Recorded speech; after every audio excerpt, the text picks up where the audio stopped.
Get ready for your daily dose of marketing strategies and tactics from entrepreneurs with the guile and experience to help you find success in any marketing capacity. You're listening to Marketing School with your instructors, Neil Patel and Eric Su.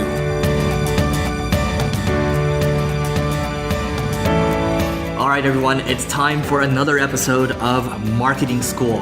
I'm your host, Eric Su. And I'm Neil Patel.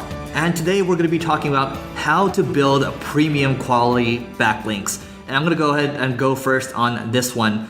First of all, what the heck are premium quality backlinks? So this is an SEO 101 lesson over here, but here's the thing with Google. If you want to rank well on Google, if you want to drive a lot of organic traffic, there's two key things. It's backlinks and it's content. So let's assume you have the content portion taken care of already. How the heck do you, as a newer company, acquire high quality backlinks? So backlinks, obviously, they are a vote of confidence from other websites, and you have different types of rankings. You know, if you're a site like Wikipedia, if you're a site like Amazon, if you're a site like Google, a lot of different websites from around the web are linking to those sites. So those have a very high domain authority. You can call it PageRank, but PageRank no longer really exists in the toolbar, so you can't see that anymore. But without going into too much detail, backlinks are a vote of confidence. If your site just started out and you link to my site, well, it's not really going to help that much because you haven't shown the internet or you haven't shown the search engines that these two sites, either of these, are too credible. But if you have sites, a bunch of sites linking from it, linking to the site, then you are basically going to have that credibility and you're able to rank higher for different types of keywords, and your content is going to have a better time ranking. So my first tip on acquiring high quality backlinks, my first thing is go talk to the people who you have relationships with already, who you've networked with already, right? Maybe you can write on their blogs. This is also known as guest blogging. You can write on their blogs, and then here's the thing: after you write on their blog, you're basically linking back to your own blog, and then you're going to have that link over there. And it's a quid pro quo kind of thing because you're exchanging with them. You're giving them some value. Every single blog out there needs more content, right? So you start small first, and then you're able to go bigger and bigger into larger publishers eventually. So that's my first tip. Neil? One strategy that I love leveraging is infographics. What we used to do is go to tools like Buzzsumo, type in terms related to our industry, and find the most popular blog posts within that space. And Buzzsumo ranks them by popularity being social shares. We would then go and take that article, assuming it's informational and factual, and turn that data into an infographic. We would get designers from 99 Designs or Dribbble, DRIBBBLE.com. We would pay the designers up to $1,000 to create an infographic, and then we would go and promote that on the social web. We would go see who shared that original article. You can just go to search.twitter.com, put in the URL of the original article, and we'd hit all of those people up, asking them to share our article. We'd also go to Ahrefs, Ahrefs.com, and put in the URL of the original article. It shows us every single person who's linked to that website or that specific article, and then we'd email each one of those website owners saying, hey, I noticed you linked to this article. We turned it into an infographic. You should check it out. It makes the data so much more digestible, easy to understand, and I think your readers will love it. We got a ton of backlinks from it. I remember there was this guy named Dan Zarella. I think that's his name. He worked for HubSpot, or he used to. I don't know if he still does. And he used to do all these data-driven blog posts on like, when is the best time to share your stuff on Twitter or Facebook, or how to become popular on Instagram, and he would just use data, whatever his topics were, and we would create an infographic, and every time we did so, our infographics were more popular than his original article, and we were getting more backlinks. I remember he used to get upset, so much so that he would email us saying, stop doing this, even though we would link out to him, and I didn't care. I'm like, look, if we're linking out to you and making you more popular, it's not my fault that I know how to get content more popular on the web. But that strategy works so well, and it drove so many links that the whole site started increasing ranking. Because the way links work is, even if you only build links to a few pages, and for one of our blogs, infographics were the main pages that we're building links to, your whole entire site ranks higher. All right, and here's one where I think we both use pretty extensively, and this is called the Skyscraper technique, and this is from our friend Brian Dean, also known as Backlinko. Make sure to check out his blog. And I'm just going to use Neil as an example right here, but first let's go through the Skyscraper definition. Basically, the idea is you're looking for content that you're trying to write for, that you want to rank highly for, and you use a tool like Buzzsumo, you type in that keyword and you see what the top results are, and Buzzsumo will show you who's sharing that content and also who's linking to that content as well. You can also use Ahrefs as well to also get a better idea of who's linking to what, and you can reach out to these people. You can use a tool like emailhunter.com and then create an outreach list. Perhaps you can use an automatic sales tool like Outreach and reach out to these people, and then put them through a campaign.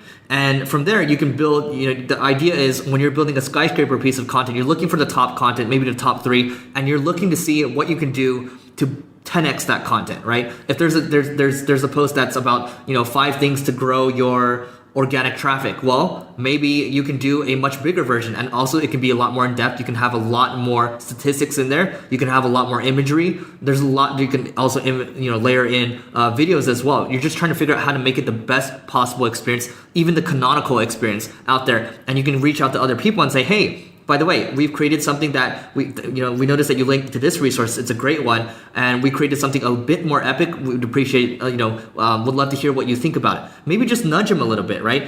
Shares are icing on the cake. Not saying necessarily, hey, you need to link to us directly. Just saying, hey, we noticed this, and we love your site, and then maybe they'll link to it, maybe they'll share it. But the idea is, if something is so good already, you've created something so good, better than everything else out there, it's gonna start to, people are gonna be willing to link out there because people wanna look good, they wanna share stuff, and they wanna look smart. And just to give you an example, if you look at Neil's guides, if you Google online marketing, if you look at his guide, which is either the top 1 or the 2 result, you're gonna see, hey, that's a guide to online marketing. It's super epic and it beats everything else out there. It just beats the crap out of it, and there's nobody that can compare. So by default, it's gonna start to rank that highly. Another thing to keep in mind is there are millions of web pages on the internet that disappear every week and month. So if these web pages are gone, what does that mean? That means the sites that were linking to these pages now have dead links. So what I like doing is, if you just Google broken link checker, there's a lot of tools that'll show you broken links around the web. Once you find articles that have a ton of broken links, you can then go to Ahrefs to see every single site that linked to this page that no longer exists. And then you can take that old page URL that is no longer live on the internet, go to archive.org, put in that URL, and it shows you what that page used to originally be. You can then create a better version of it, put it up on your site, and email each of the site owners that used to link to this old dead article saying, hey, I noticed you're linking to X, Y, and Z. Not sure if you knew that post, that web page, it's no longer available. That means you're sending users to an area that doesn't exist anymore. Luckily though, I've created that version on my own website. Here it is. And I also cover A, B, and C that original article didn't cover. Feel free to link to it if you want. I think it'll benefit your readers, and it's much better to link to something that works versus something that's broken. And another one I really like is looking for resource pages out there. So it could be a resource page that says, it could be like a directory type of thing where it links to certain types of, let's just say, for example, let's use music festivals, right? Top music festivals in Los Angeles, right? Then you might have a music festival that's coming out and you're trying to get links from these resource pages. Well, you go out there and you look for resource pages like this and you reach out to them, tell them, hey, we have this new event coming out. Would you mind putting us on this resource page? So that's one idea right there. And one thing I want to build on, the guest posting I was talking about earlier, to find sites that are willing to accept guest posts. There are a couple ways to do it. You can also Google guest blog, guest blog template or guest blog outreach, or ways to find, guest blogging sites. There's a lot of different, resources out there already. But just put in quotes in Google when you're searching for something. Put in quotes, write for us, right? Or you can put there's write for us, and then there's people that are accepting guest posts. And you're looking for these types of pages where it's like you can just apply to guest posts for these websites. And another little hack here that I like, being in the Young Entrepreneurs Council, when you join groups like this, they often have access into other publishers out there. So this is for businesses that are a little more mature. But if you're able to get into groups like this, while you're able to leverage kind of the resources that they have, and you're able to get links from sites like Huffington Post, Entrepreneur Magazine, Mashable, a lot of different sites out there, because they're partnered with all these publishers. And keep in mind, always remember this. You might think you don't have a chance to get into sites like Fast Company, Forbes, Time Magazine, or whatever, but they are always looking for additional content out there. Speaking of getting links from publishers, you should also check out a service called PRServe, and that's a PR company by the guy named of Chris Barrett. And I've used him before. It's actually a really good deal. So as Eric mentioned, getting links from Forbes, Entrepreneur Inc., Mashable, TechCrunch, Huffington Post, etc., those are high quality premium links. So what PRServe does, they're trying to revolutionize the PR industry. I hate PR because I usually pay PR agencies, they give me no results, and I lose all this money.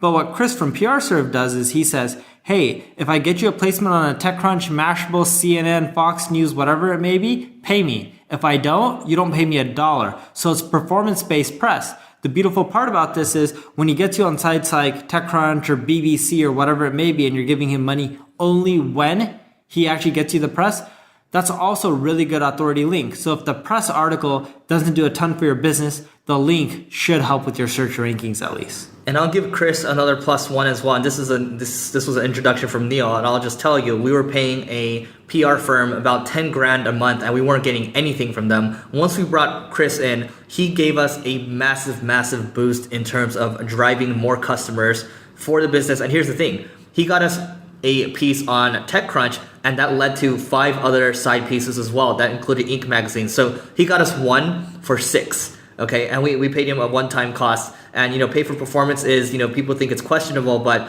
Chris really makes it happen. I don't think either of us have an affiliation to Chris, do we? I don't have an affiliation. So yeah, I think this is a good spot to wrap it up for this one. These are just a few ways to build high quality premium backlinks, and we really emphasize premium. Let us know what you think about this episode. Leave us a rating, review, and please subscribe. And we hope to see you in the next episode of Marketing School. This session of Marketing School has come to a close. Be sure to subscribe for more daily marketing strategies and tactics to help you find the success you've always dreamed of. And don't forget to rate and review so we can continue to bring you the best daily content possible. We'll see you in class tomorrow, right here on Marketing School.